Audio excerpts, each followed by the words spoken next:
as a unified continent. We are going to talk about that with very special guests. We, even more than special, guests that are powerful to talk about a very significant topic for the youth. A very interesting topic for the youth. Um, Greetings, everyone. Paraguay, welcome. Hello. We are speaking in Portuguese, but we also have interpreters. But we have interpretation into Spanish. Please invite everyone, all your friends. We have access to interpretation into Spanish and into Portuguese and English. And congratulations for the organization of this event with a very interesting proposal that includes other languages, which makes this very significant. This is the goal. Our goal is for everyone to participate. That's what communication is. Not to be with one, not to be an invitation, but something that is potentialized. People, we are here for just one reason. We are together to build a unified church in our continent. Okay, we will begin with the first talk. Very well. Welcome, everyone. It is a joy and a pleasure to be here in my home, your home, a space.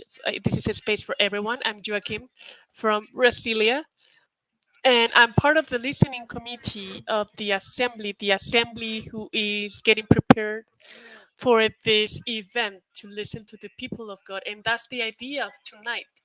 The idea is to get together with the youth of Latin America to talk about the Aparecida, a issue on the Aparecida issue for people in the continent, which provides us hope. And welcome everyone. This is part of the Ecclesial Assembly, and is the Latin American, you know, assembly for the really also for the Amazon Ecclesial Assembly, and also for the Catholic education and university networks for the care of the common home, and also the care of the Ibero-American hope, which is promoted by the Catholic group, so for which I appreciate the invitation.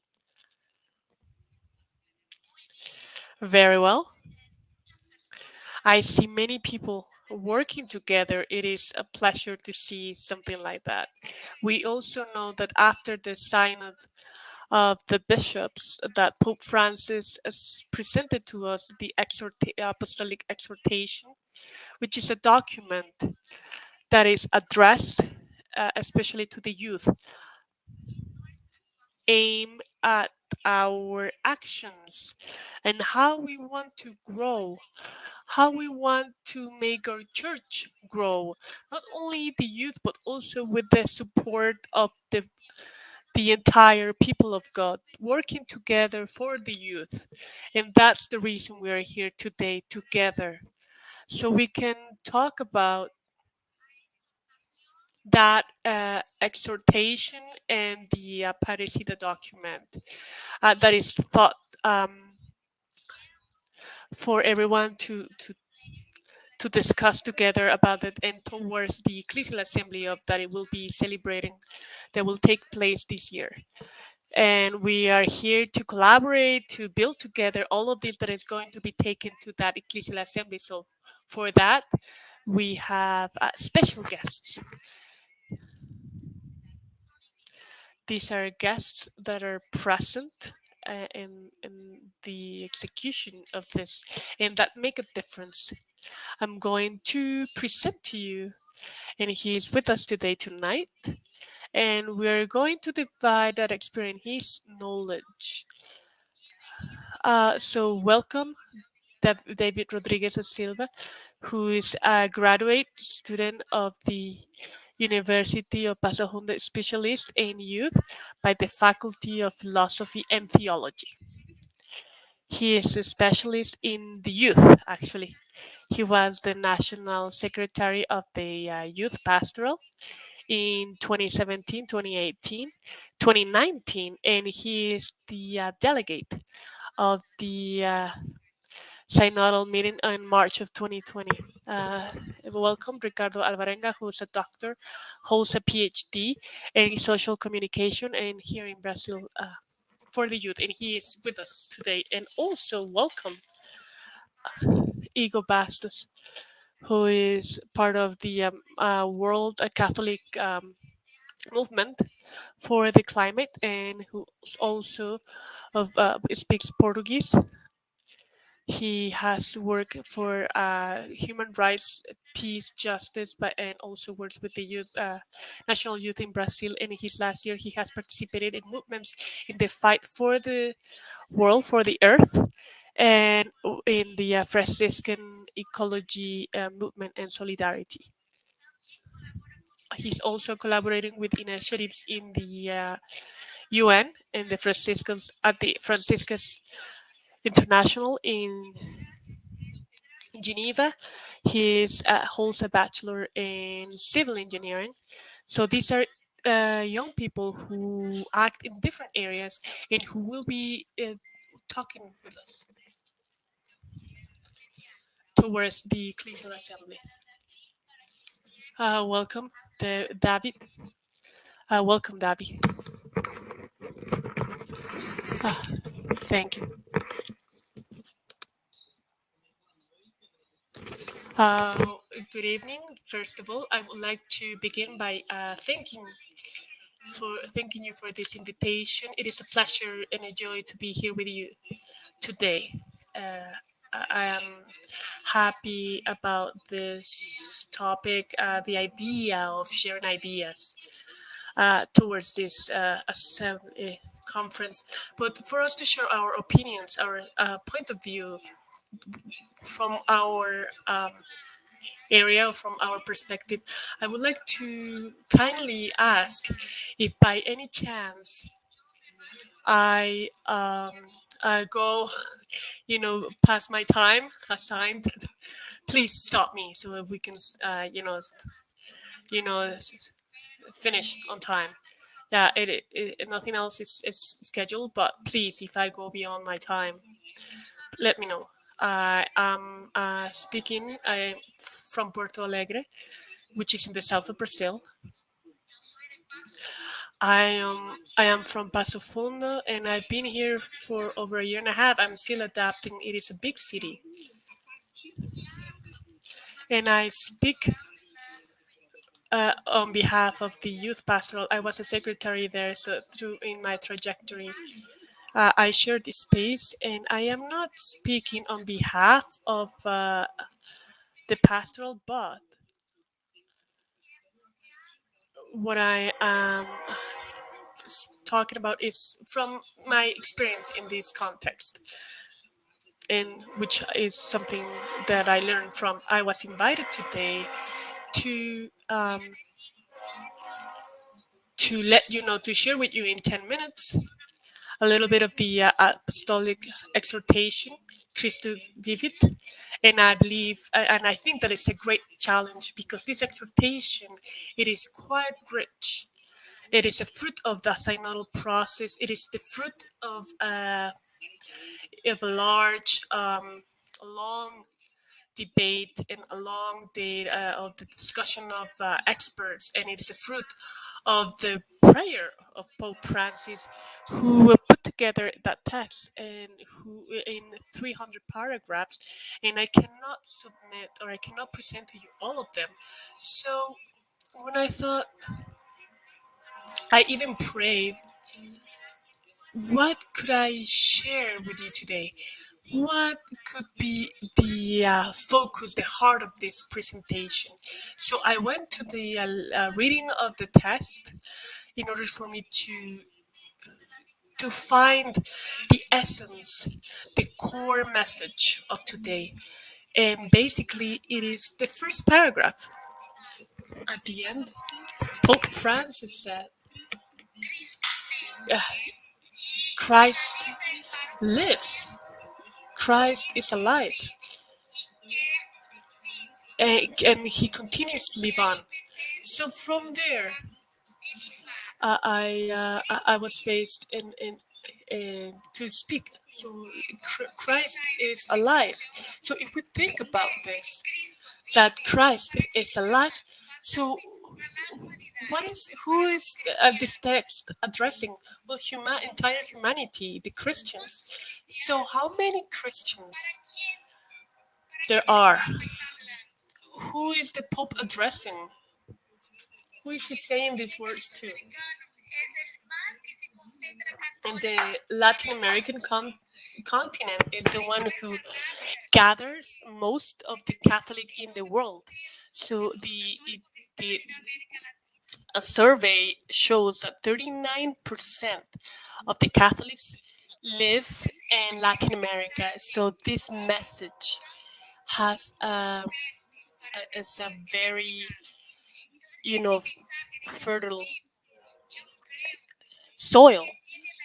So it bears fruit. So I believe that Jesus is not an idea from the past, but it is a project. It is a, a partner of these present times. It is an affirmation from Paul, where he says, Christ is alive and we live in him, we exist in him. He is the center, he's at the center of our existence. He is asking us, he's letting us to live and this during these times for this project. So within this perspective, within this context, I ask myself this question. It is not to affirm, to confirm that Christ is alive with a religious context, but if Christ is alive, his project must live on. It is not possible to conceive Jesus and his project without the center pillars of this text, without thinking about the project of the kingdom of God. And is something that it's not something I am saying, but the Pope says that too. In another paragraph, the Pope says, we cannot conceive Christ and the kingdom he came to bring. We cannot conceive a Christ without the kingdom. Also, the mission, it is essential in the building of the kingdom. We need to look to seek for the kingdom of God, which is the holiness of the Pope Francis. When we are confirming that Christ is alive, we are confirming with his project for the kingdom of God, a project for life and abundance exists and needs to be proclaimed. It needs to be shared by everyone. I'm going to the second part. Christ is alive and he wants us to live. Christ wants us to live. When the young people we ask ourselves, how are the things in my life? We think twice before we say this. It is a fight, right? It is not easy to be here. Life is not easy, but I also want to share with you the data and give you an idea so we can reflect upon this. I sought a document, a very recent document prepared from the UN, which brings information on the Latin American youth, and it caught my attention thinking on the project of Jesus Christ, of life, of living in abundance, and thinking about this. This document says, what do the youth live from? How is our earth in this continent of hope? So the data says that 31% of the youth in Latin America are under the the line, or not the line, but they don't have enough food on their plates. They don't. They're on the. We are just talking about the basic to to try to live. So 31% is a lot. 31% of young people is a lot. Is It's more people than other parts of the world. I'm talking about people living in the threshold of poverty. Most of them have not enough food. So the text shows or explains, if we talk about indigenous of native communities, we're talking about half of this population, 44%. They don't have enough food to survive. So I don't want to go beyond my time, but talking about drinking water, we're talking about basic needs. Here in Brazil, there is a generation who does not work nor study. So they said no generation, no work, no studies. But I want to talk about a generation of yes, of people open, because these young people are not provided with enough work. We're talking about 25%, a fourth of the population, 25% of the population who has not access to work.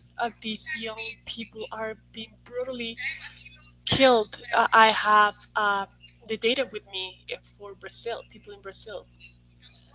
So Joaquim knows very well this information, and he perhaps did help us to think about this reality. And today, Brazil, near nearly 30,000 young people are being killed per year, like 32 young people per day. So this amount, it is not, it does not fit. How can a continent with so many Christians, with so many Catholics, with that large amount of Catholics, cannot produce a reality in which we can have an experience of civilization, of love? We need to think about that. We need to ponder this. And I believe that the Pope is, with this exhortation, apostolic exhortation, that's what the Pope is asking us to think about. We need to think about our role in the as a church, as a Christian, our role as a pastoral agent. I think within the 10 minutes assigned, right? So I believe that's what I have to share with you today. Thank you. Thank you. Thank you so much for your words, and we need to be aware of this data that are there. This data that is right out there, and what can we do about this? What can we do with our hands? And from there, the work in front of us, the work we need to focus on, to address, and to change this reality. And I would like to welcome the people who are joining us from Aparecida, from a Holy Spirit, Espiritu Santo. And Davi, we have a question for you. For those who would like to ask questions, uh, yeah, please feel free to do it. And maybe if at the end we have time, we can ask or share with them your questions. So it is important to present all those demands from the youth, so it's clear for everyone. And I would like to know, like, knowing from that it's a movement that's out there, and having our look or going towards the Ecclesial Assembly. What is the role of the youth towards this path? How can we, become or make this path stronger? I believe that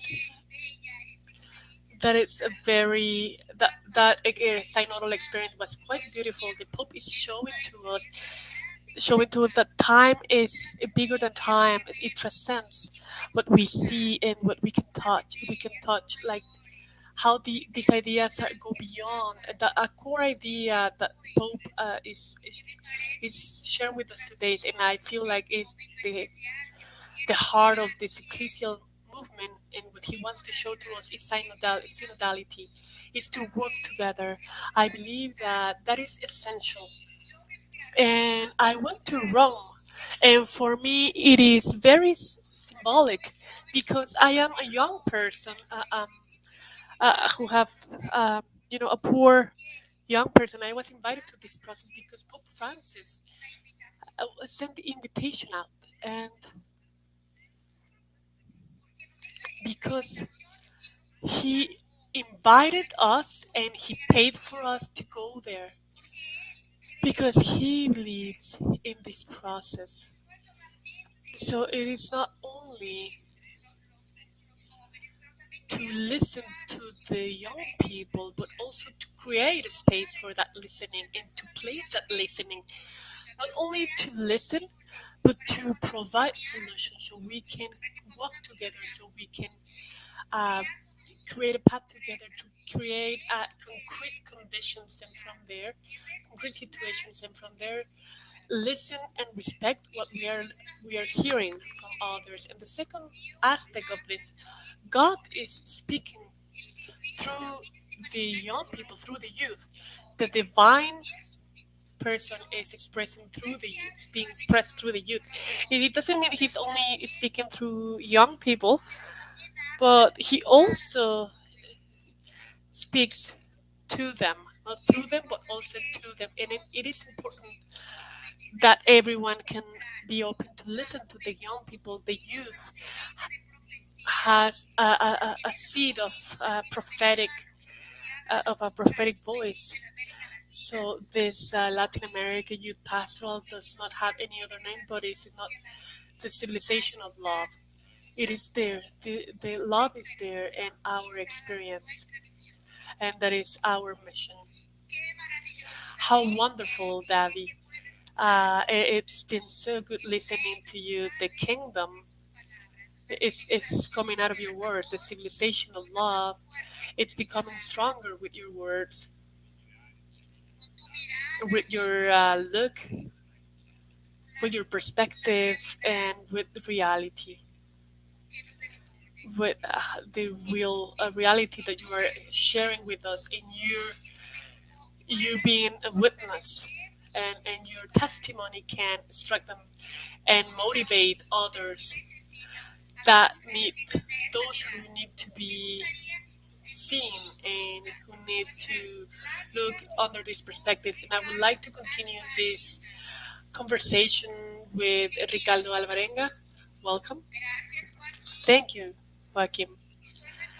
Joaquim, I am very happy to be with you today and to be able to share this space, this moment. And I'm speaking from San Luis de Maranhão, from the northwest of Brazil, and it's quite significant for me as a young person from the northwest of Brazil to be given this space, this moment, because I believe this being able to represent this area is quite important. My organization is present throughout Brazil,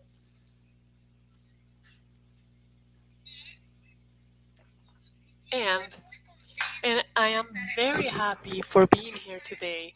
I have many colleagues who are accompanying me, and I would like to thank you for this opportunity. And I'm here to speak as someone from the place, as someone who is in contact and who is with other young person and who is a young person himself. I have had the opportunity to work as a university professor, educating students for journalism, and I am happy because this relations help me and have helped me to share what I have to share with you today. To think about this notification, this news that for the give this news to the young people and to learn from them and to work together with them. So we are used to listen to the narratives that do not give a place to a young person for the activities, for the practice, or even they ask the work of the youth. So I believe that when we talk about the good news for the youth, it is just the good news is just being with the youth.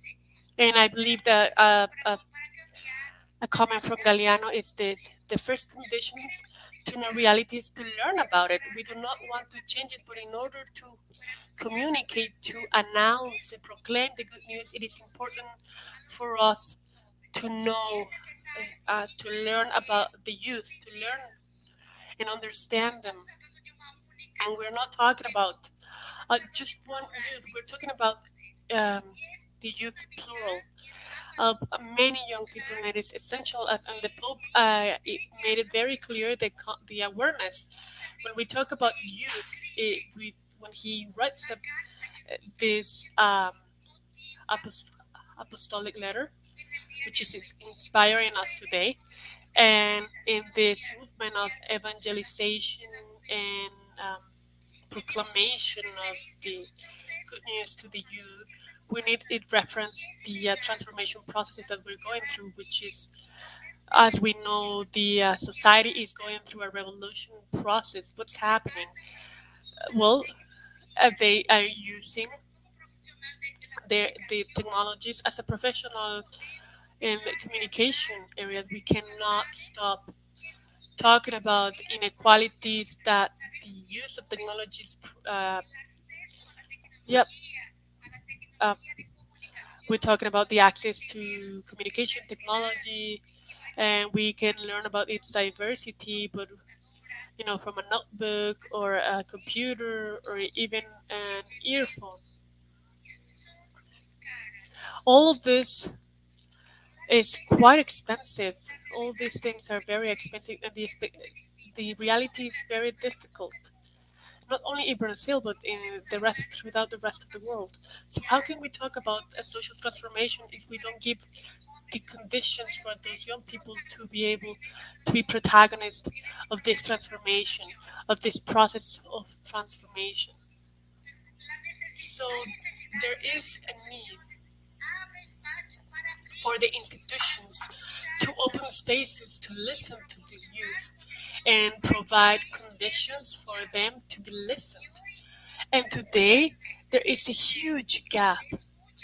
Uh, and a great space for the listening is the social media, the internet. It is a space where we can be connected and has the potential to have that connection. And it's also a space that divides us because some of them have not access to it. So I don't have the technology, so I cannot participate effectively in these spaces. It is important to bring this issue to the table because this proclamation of the good news has to go through a digital platform. So how we need to think how does the youth experience that a proclamation of the good news? Well, we need to create a space for for conversation. Today, to evangelize, it goes beyond than sharing, a phrase of the gospel or a saint that we are celebrating, but it goes beyond that. We need to, give testimony with our lives, with our attitudes. It's more than sharing a picture of a, barbecue, and showing the importance of also of the family. That is also to evangelize. That also means evangelizing. Where when we think about Latin American youth, is we need to talk about these realities. The youth has fostered a way of resistance who has provoked important transformations. So we can remember many social contexts that created transformation. When we remember a song that is uh, very known to Brazilians, if we were to quiet the voices of the prophets, the rocks would speak. So we are seeking to have that space, and when we talk about this proclamation, it's directly related to what the Pope is saying at the beginning of his exhortation. Christ is alive, and that means you need to live. So we need to talk about the Aparecida document, which is connecting us to today's topic, which is the environment, the context of this conference. We need to live abundantly to proclaim the gospel, and when we talk about life, we need to talk about quality of life. And we bring to the table all of those data presented by Davi, and that is essential for the youth. That is beyond an evangelization. A gospel is just a biblical text, but also to extract that biblical narrative for today's days. That the encounter with Jesus, with our sufferings and difficulties that the people is experiencing, it is important for us to be uncomfortable with these realities, and through social media we can create spaces so we can provoke these encounters. We can make these encounters possible, and as soon as like when as I am comfortable with these realities, that is unacceptable. I am resigning from being Christian because Christians used to share everything. I cannot be okay and fine with my life at home if I know that if my brother is very hungry out there on the streets. So our planet is destroyed. We need to speak up and against those the injustice, and we need to work and make that work of meeting the other, having a contact with the other. We need those spaces for groups who want to propose uh, ideas and projects, and the youth has a lot of potential, and this will help us to think and walk with them towards that goal. Oh, that was very good, and my heart beat it quite fast when I heard your words. And when you started that song, I just want to attest that I believe in the youth. There was a lot of wisdom through your words. You to both talk about that communication of language, communication that resists, and also how prophecy is in our daily lives, that needs to be present in the way we communicate with each other.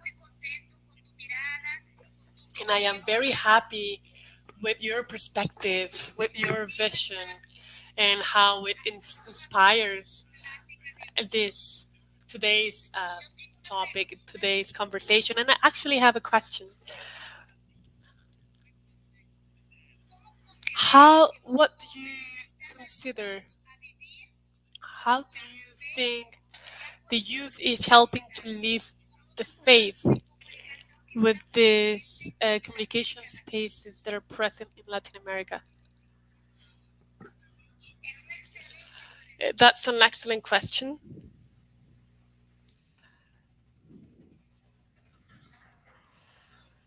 I'm sorry, but the audio stopped. I'm going to be brief. I want to say that I believe in the youth today. I try to take this to my classes, to my courses, to my friends, that the important issue is a communication for social transformation. I believe that we need to think of other ways of communicating. It is possible to have other ways for communication, and communication for transformation, for s- social transformation is a Christian communication, because he wants, this transformation. He wants to take this change to the youth. I believe that the youth throughout Latin America, they have very incredible experiences, and we have many experiences to share. But I would like to bring two of them to the table, and I believe this will inspire us, because this has a great capability. The first one is one that we actually developed in 2019. We had a training in the Amazon, and we went there to work with people from the perspective of communication for transformation. From when we think about a transformation, it is not possible. This transformation cannot be possible without encountering the other. This is the key. This is key for social transformation. And going beyond that is to share the experience of that experience that we lived, that we went through in 2019 and 2018 also, if I remember correctly, in Quito, in Ecuador, which was very interesting. It was young people from different parts of Latin America. They shared their perspectives, their issues, their problems, and their solutions. And I believe that the key to live our faith, to live a critical and a faith that is conscious, it is not an abstract faith, but it is a faith that we need to live, to bring to life. We need to pray, but also we need to work, because when we work, transformation happens.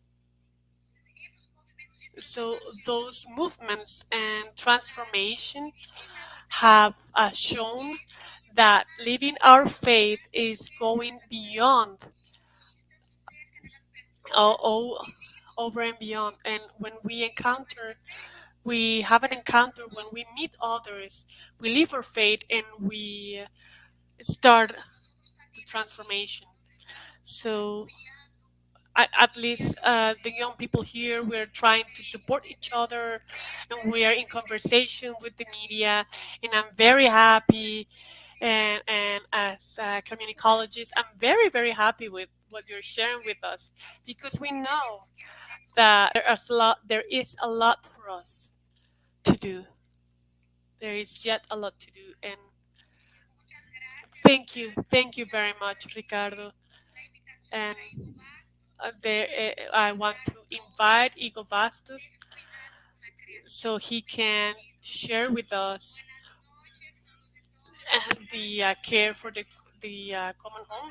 Welcome, and a big hug to everyone. Ana Clara, and and it's very, I'm happy being with Davi. He's also a colleague of mine in some spaces, and Ricardo also. I haven't had the chance to meet you personally, but we are together.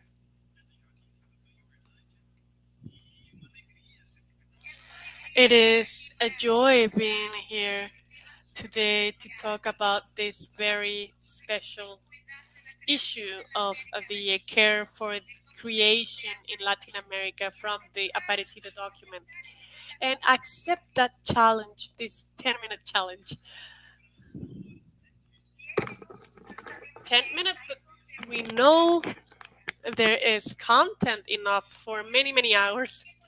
Um, and when thinking about what I wanted to share with you today,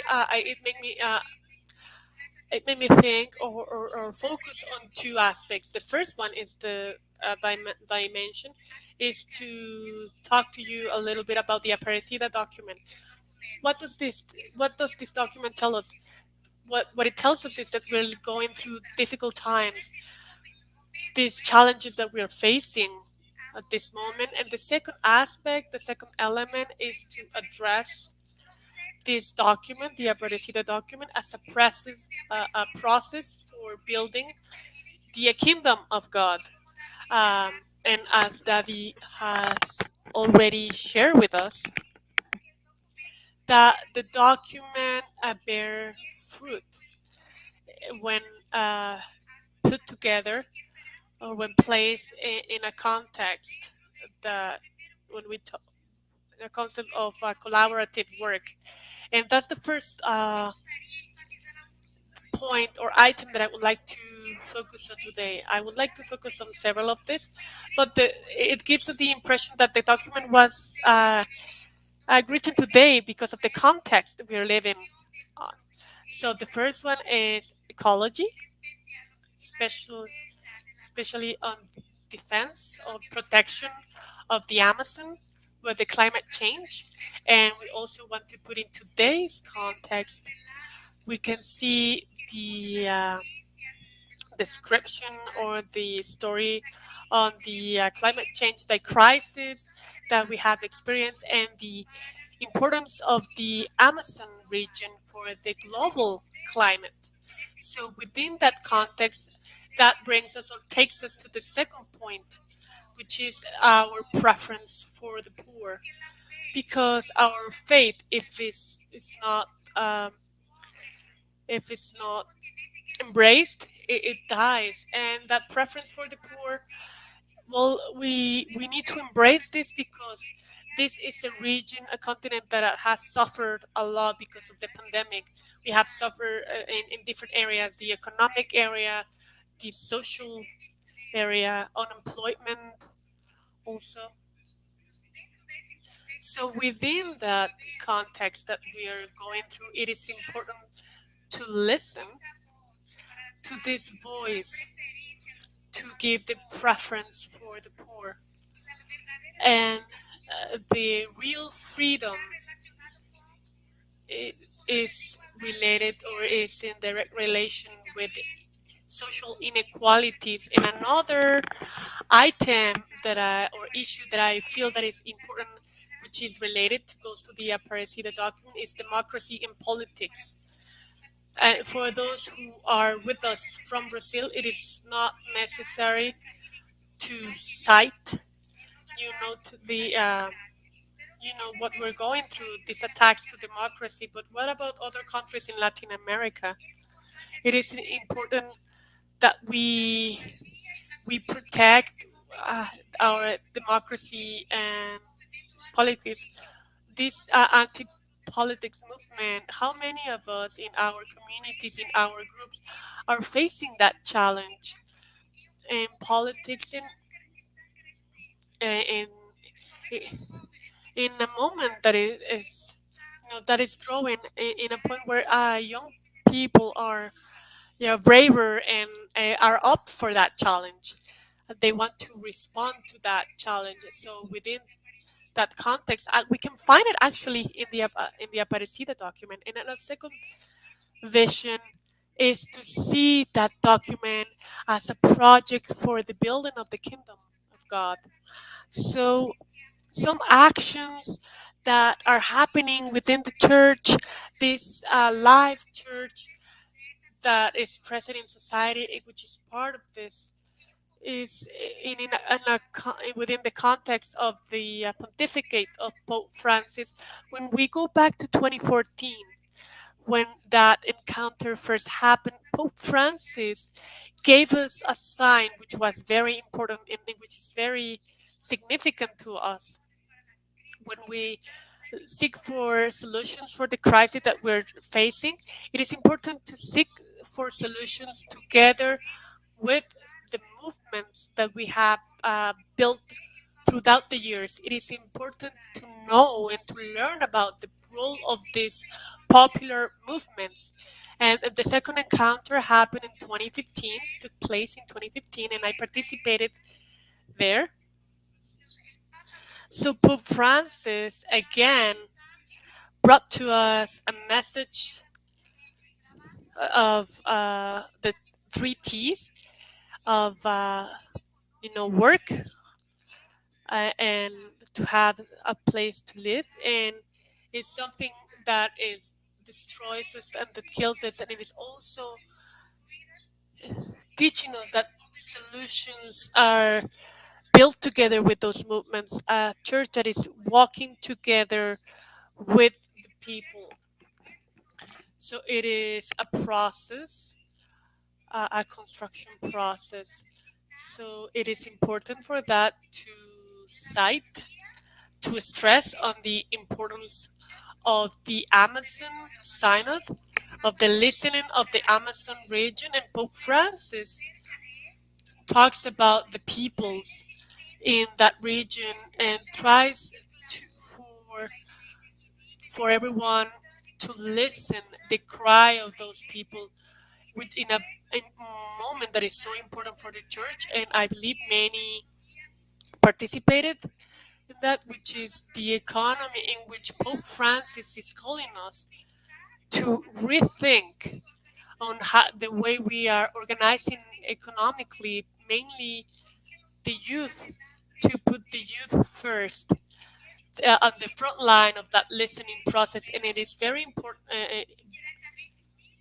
very nice. I participated, but we are listening to the people who were involved in that process, but the youth within that project, and the church open its doors and starts listening to the young people. We see the joy and satisfaction of the youth, of young people, and how important it is to listen to them within that space. And now it's 2021, and going walking towards the assembly, and it is important to acknowledge those invitations that it's happening in the midst of the pandemic, in which is very important to listen what the people wants to say, wants to share, that the Latin American church needs, what the Latin American church wants and desires, which is a church of the poor, and that is the context, the entire context that I would like to bring to the table, from that Aparecida document, that is actually in context with today, in sync with today's reality, and I am very happy to being able to participate, to having been able to participate in that meeting with the Pope. It was one of the most beautiful speeches that I ever heard, and when he spoke about the youth, he shared with us the what can the student, the young person, the militant who goes to the favelas, to those neighborhoods, with a heart filled with dreams, but without a solution for their problems. But the future of humanity, of humankind, lies in our hands, in the capacity of organizing and provide alternatives, seeking the three T's, or soil, a place to live, and work. And this will provoke world and regional changes. Do not fear, and persevere, and have the prophecy near to you, and the inspiration for the building of that kingdom that is so important, and the care for creation. Thank you. It's a very um, delicate, or strong message that the Pope is sharing with us, but he trusts us. He trusts the youth to carry on with that work. Well, yeah, you talk about the crisis that we're going through, right? We're living, and Unfortunately, it's worsening because of the pandemic. So I would like to see how the young people in Latin America have faced are facing that crisis we are going through today.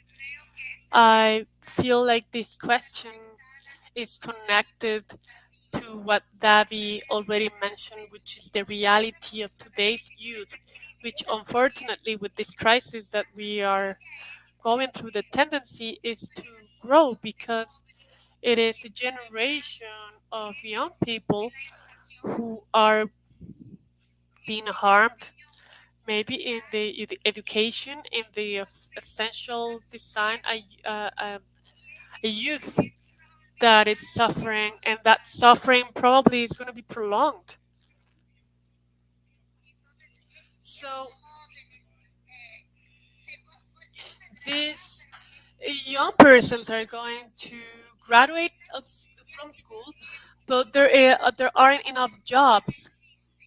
But at the same time, it is a generation that is prevailing, is that is the youth who's bringing the audacity, the the perseverance, and it is a difficult moment. We also see young people, young persons who are resilient, and that many times that trying to be the protagonists. Well, I'm not sure. This is just a personal perspective, but it is just a phase that we need to think of what we have learned, our past experience, but also what we are experiencing today. When I look back to the past, I'm happy to have gone through those past experiences and what I've learned, and all those realities that I've seen. It was not maybe a reality in my community, but it's a community that is close to the the youth. Some the young persons arrive with this will, right? The will of building something, but the community is closed up. It's not open to them. So sometimes we joke about this, right? Yeah, the young person brings their own chair after the meeting, but for the young person, the message is not to lose or this prophecy, not look oh, do not look away from this prophecy, and try to create those spaces for this transformation and for communities to open this space, this moment for the youth, for the young person, because sometimes we say the young persons do not want anything, but many times the reality is that the a young person sometimes just loses hope when the doors are closed. So it is important to reflect on this, upon this, within this transformation process we're going through. It is essential that we are aware of this situation. Thank you, Igor. And the people who have been following you were people from Belo Horizonte, Vendraque, from many people from Rio Grande, from the north. If you want to send your questions, we're going to talk a little bit, to have a conversation. Okay, Joaquim, how many people, please, all of those, please, all of you who are accompanying us, please pose your questions. We really are open and want to embrace your proposals for a conversation. And the youth plays is an essential role to develop or to put together this path. You are the protagonists of this space, of this place. Please send your questions so we can answer give you an answer to them, or we can maybe have a conversation. I am greeting all of those who are here from different ages. We have people from Mexico, Colombia, Peru, Argentina, Uruguay, Ecuador, Dominican Republic, Japan. People who from many places from all over the world who are here with us today.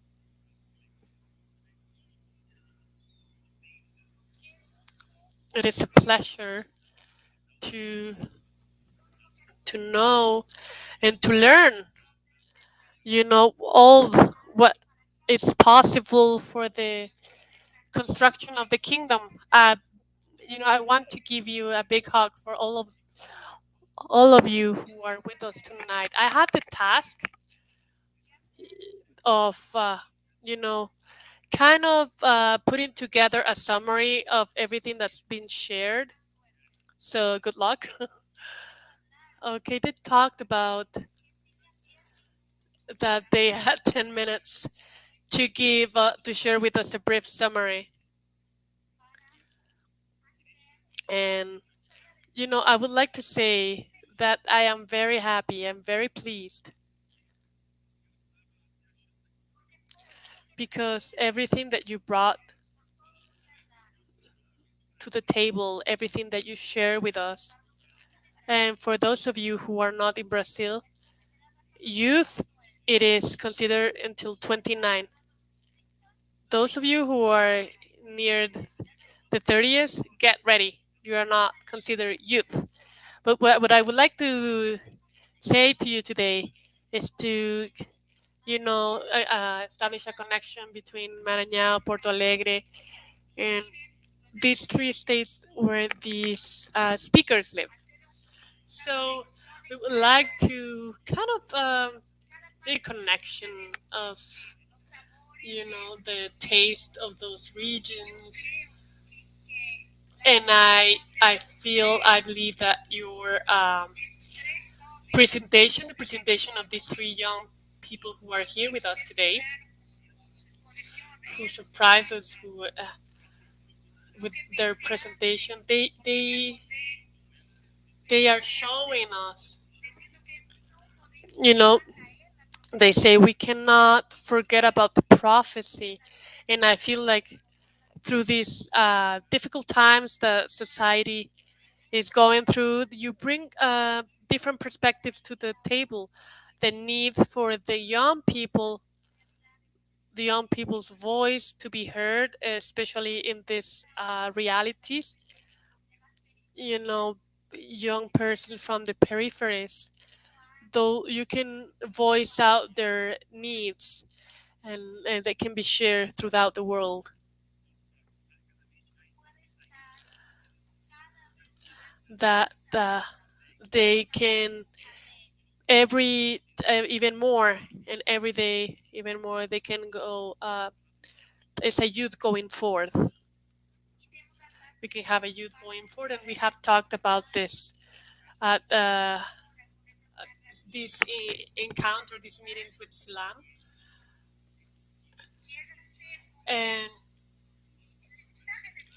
the message of Pope Francis, also the message of the Aparecida, it is to be updated in our daily lives, which says we are missionary disciples, we are followers of Jesus, and we need to be open to have an encounter with the other.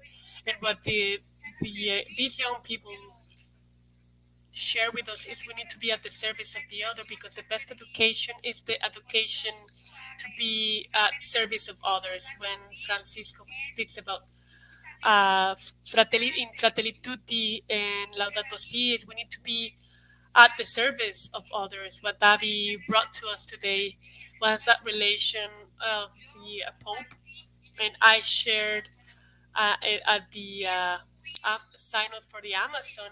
I saw how he incentivated how being a witness of Pope Francis, who sparked life in the church. A church that can be the seed of the kingdom in the different spaces where it's present. So I this is a summary of everything that I heard today in this joy and in this sharing with all of you, and everything that you share today. May this be in the hearts of many people.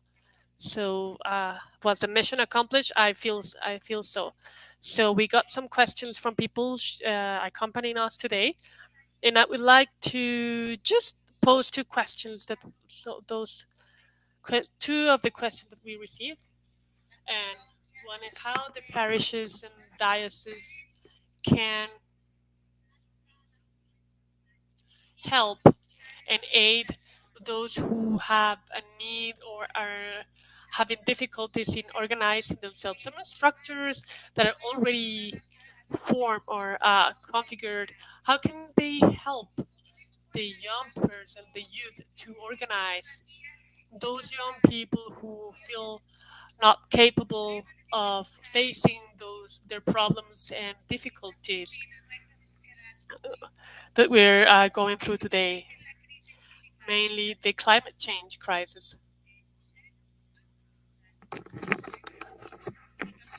So how can we help? How can we aid them?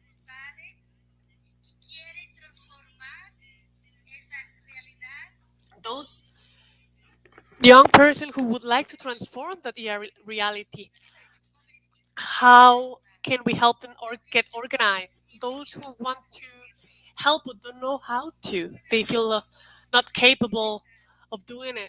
I would like to give an opinion on that issue, and let's see if we can complement each other in giving an answer. So thinking about the last point specifically, how can a young person can help with that transformation, with facing this reality with the climate change crisis. I heard a phrase, a, a thought, and I would like to share it with you. Many times society leads us to lose hope that a transformation is possible, but the transformation can happen. And many times, a young person are the first one who are affected with this lack of hope, with a lack of opportunity. But we need to work towards with all those with those open spaces that we have, those places we have in society. And so as young people, we need there's a lot for us to reinforce of that spirit of integration to be strengthened and conquering little by little, maybe space, a place. So for all of you who are listening in Latin America, the joint pastoral is we need to go back and to retake that issue of working together within our parishes and dioceses for those young people to be ahead, to be in the front lines of the processes, so they can be part of the reflection of the conversation, so we can strengthen and before a very complex context, we can celebrate the small victories. That is key. I believe that is the important key to not lose hope. It is something like that. Thank you, Ricardo. Anyone else would like to complement the answer, or do you feel that it was a very complete answer? I just want to share something very briefly on how can someone help How can we help the youth to get organized? I would say, what well, we are not lacking projects. We have plenty of projects. What we're lacking of are projects that fill our hearts. There are many projects for the youth, for young people who, which maybe care for the common home and work together with the poor and try to revisit those spaces or those places in which are called in Laudato Si. I'm sorry, but the audio is breaking up. There are many places, spaces that for a young person to be involved in, but I feel like what we need is to open those doors for the young people to work and develop those projects. Can I just quickly say something? I feel very happy with what my colleagues just shared, and I would like to say that there are many organizations that already exist, but it is important to think that first of all, to get to be organized, they need to organize having a goal um, and a life project in place with the values of the kingdom that builds a scenario. It is it is difficult to do that. I know it is going against the flow because in the society we live in, it is not a space or a place that promotes naturally this organization. What is promoted is individualism and isolation. You know, not to look at the other fraternally, but as to look at the other as an enemy. So this is something that is it's very harmful, that is affecting young persons. So that discourse, that we are always competing in competition against the other, we need to go back to the project of the kingdom and we need to look back at it. If there are organizations on one hand that already exist and that were born from, in spite of all the resistance that it faced. So this is not naturally, these organizations are not naturally going to appear. We need to seek and search for them. And from an ecclesial perspective, it is essential to have decision, and not to have the recognition of a multitude. So it is required to choose this resistance group. Thank you, Davi and Igor. And we have one last question, and I would like to know if you have any experience related to this question that I'm going to share, which is a life experience. And together with this question, you can also send the final message. Together with the answer to this question, you can also say a final message for everyone who's with us today. Because why do you believe in youth?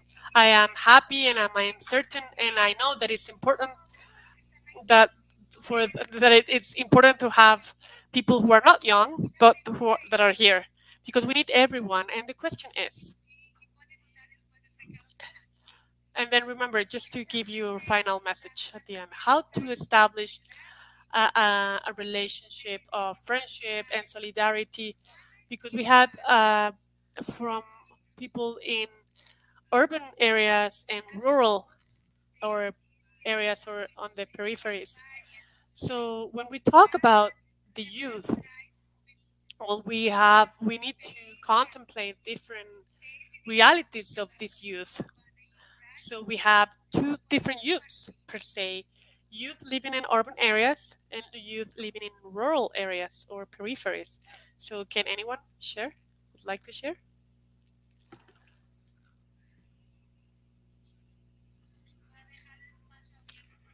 I'm going to give the open floor for my guests to share. Yeah, you see, we are just moderators.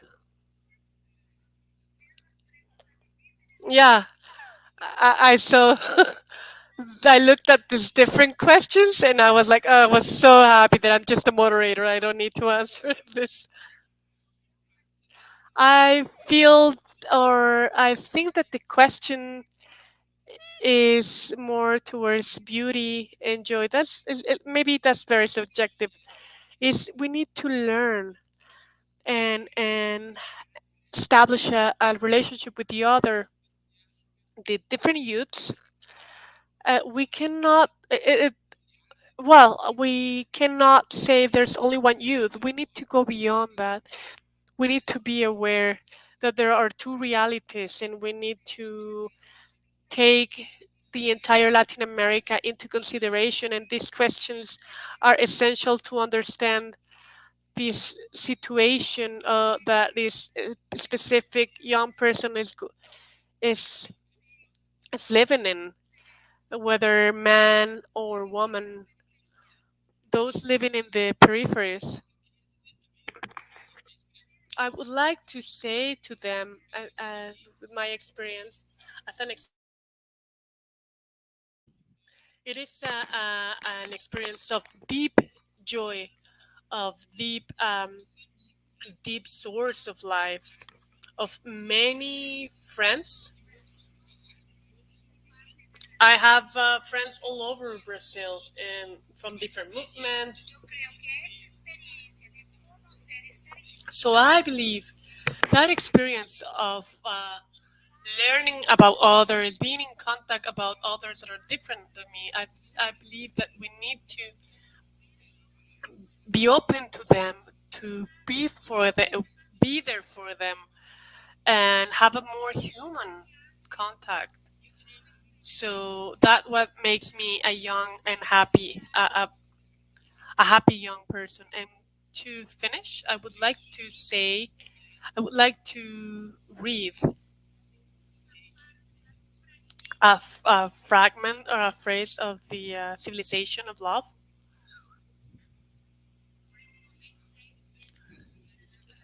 For that moment, just to close, I would like to confirm that all of that is going to happen. We would like to confirm that our God is calling Latin America to build His kingdom. We confirm that all of the inhabitants of this land have the right to live a dignified life with justice and peace. We confirm that all those crucified Christ throughout Latin America will uh, rise glorified to resurrect the peoples. We can have a communion without violence, wars, and we confirm that the poor, the native peoples, if they are the law, they prefer. We need to give the preference, and they give a preference for the love of Christ, and we confirm that they cannot live in peace their days and their hours, but they need to be the first citizens of this new civilization. We confirm that trying to have a great nation, it is possible among us. Thank you very much for this moment. It is a pleasure. I hug for everyone and thank you again. Okay, I'm going to compliment what Davi said about the experience, maybe an experience and maybe an experience that could date back a few years. And that experience of fraternity,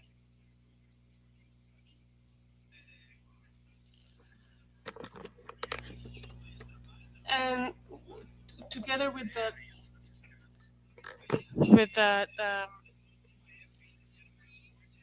pastoral conversion of the earth, and a moment that was quite strong in my region in those areas. Oh, and we created spaces for the encounter to share and to meet the other, spaces in which I think I got to a moment in which we created spaces for the encounter. We needed to go out to meet the other. There are plenty of paths for encounter, against spirituality, against our connection with nature, against our brothers and sisters, the peripheries. We need to go out to the encounter to build those elements which are very important. We also need to talk about these opportunities for spaces and to organize, to create spaces for the youth within that sphere, this series of conferences per se, in preparation for the Ecclesial Assembly. And from there, I want to finish with 4 words, and to thank you for this moment to share, and for giving me the possibility to share in this conference. We need to to challenge these 4 words need to nurture our hope. And what is the hope? Laudato Si, and these are the words that Pope Francis is asking us to be promoters of the globalization, of the hope, and the love for the poor. So we need to maintain those 4 words in our hearts, in the hearts of the young, that need to be nurtured by the hope that Pope Francis, which is calling us to be promoters of this, promoters for hope. A big kiss for everyone, and thank you for this moment. It's a difficult situation, right? Complicated situation. I am very happy to hear and listen to the reflection of my colleagues, and I would like to start from what they say, from a moment and which accompanies the magisterium of Pope Francis, where we need to face all the problems in our society. You know, we need to be of importance for all of us, and it is actually is we need to overcome this these moments where we see discrimination, people taking possession, and also we see that in that moment, more than anybody, is we need to promote these sites, promote bridges that create contact, encounters with people, an experience that I've lived with, that I that I had in back in 2019, that among the young person who were in the mission, who were there to live the same experience in the diocese, we we actually had a very tight bond, and with even with that geographical distance of social infrastructure, there were not reasons enough for us to be strained, to be distant. So with those are the bonds that we need to create. We need to continue being in touch and connected with each other. And I would like to Signes in Latin America for their invitation for today, and all the organization that that very beautifully had put together this conference, made this happen. And for me, that I work in communication, I'm very happy with this work. And we know that to love is an act of bravery. Pablo Frey shared this, and with this phrase of love is an action or an act of bravery. I would like to invite all of the youth in Latin America to be open to have a look and have to look at the real Latin America, so we can show the world the real Latin America. Because many times we have a wrong perception, a perception that is shown by the media, and it is not a real or the truth. It is not a true reality, because we have wonderful, incredible people who are fighting and seeking something better, and we come from a historical construction that shows our resilience, and we need to rescue this love and and, and for Latin America, and we need to be feel proud for being Latin Americans, and we need to lose that wrong perception, and we need to go to the truth that to love is an act of bravery. It's how wonderful. So we are nearing the end of our conversation. We talked about trajectory, right, from Aparecida to Christus vivit, and these words of the young people as Latin America. They share the Latin American continent as the continent for hope, and we are in the Paulo Frederick talks about this. Uh, we need to look at the hope, a hope that sets us in motion, and we need to talk up. We have a continent of hope, because it's a continent full of young people, and we should not forget about this.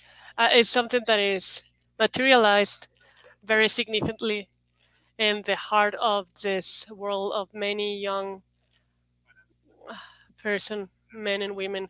Thank you, Davi, Igor, and those of you who are with us today, who participated of this beautiful moment in preparation to the assembly, and who have participated in other spaces, and who will participate. I'm very impressed and inspired with the vitality of this young person, and in Silam. We thank you for this and all those organizations who organize these spaces, and for these wonderful panelists, these wonderful speakers who have shared with these words with us. And we let's get prepare each other for the next encounter and for the next conversation, and which will take place on September 16. And we'll have the topic from Aparecida to Fratelli Tutti, as a social friendship in Latin America and the Caribbean. Again, that will be our next encounter, September 16.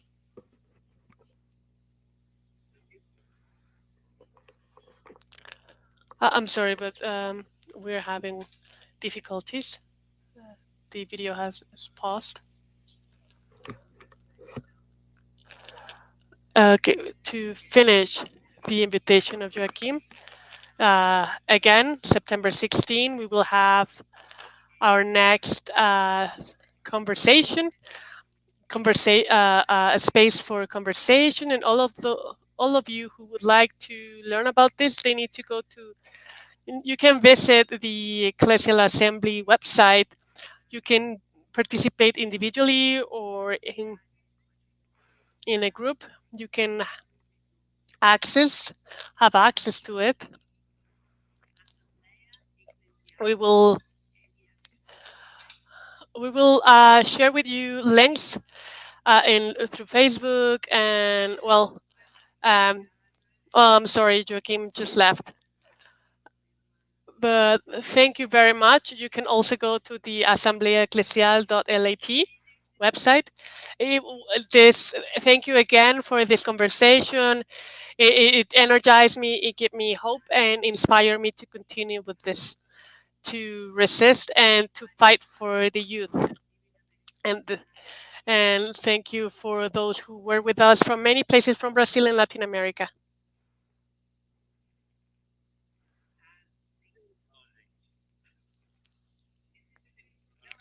Sorry,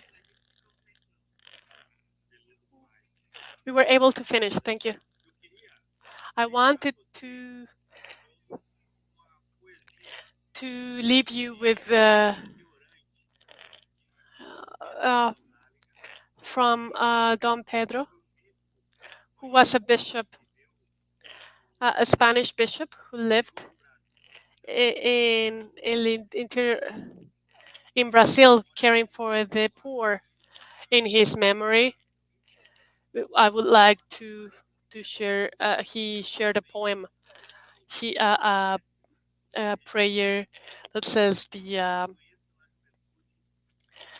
peace. I am a lover of the youth, and I I kind of I have a feeling to know those restless young persons. So give us, Lord, this restless peace, that the peace of the cemeteries, of the groups. Give us, Lord, give us, oh Lord, the peace and this the fight for the peace that moves us for the with the urgency of the kingdom, the peace with the wind of the spirit, the peaceful of the beaches, the peace of fighting of of the guns, of the arms, the peace for liberty, for justice, a conquer peace, a peace that it's ours and opens borders, that so that as shalom that gives us brings us back and embraces us, give us this final peace that started in Bethlehem and agonizes agonizes at the cross, and then it conquers everything. Please, in memory of Pedro and many martyrs, men and women of the continent, in the Latin American continent, they can be in our lives very significantly for them to. We want to for everyone to pray for the peace in Haiti and many other places that needs peace. So much gratitude and for this opportunity. Thank you, everyone.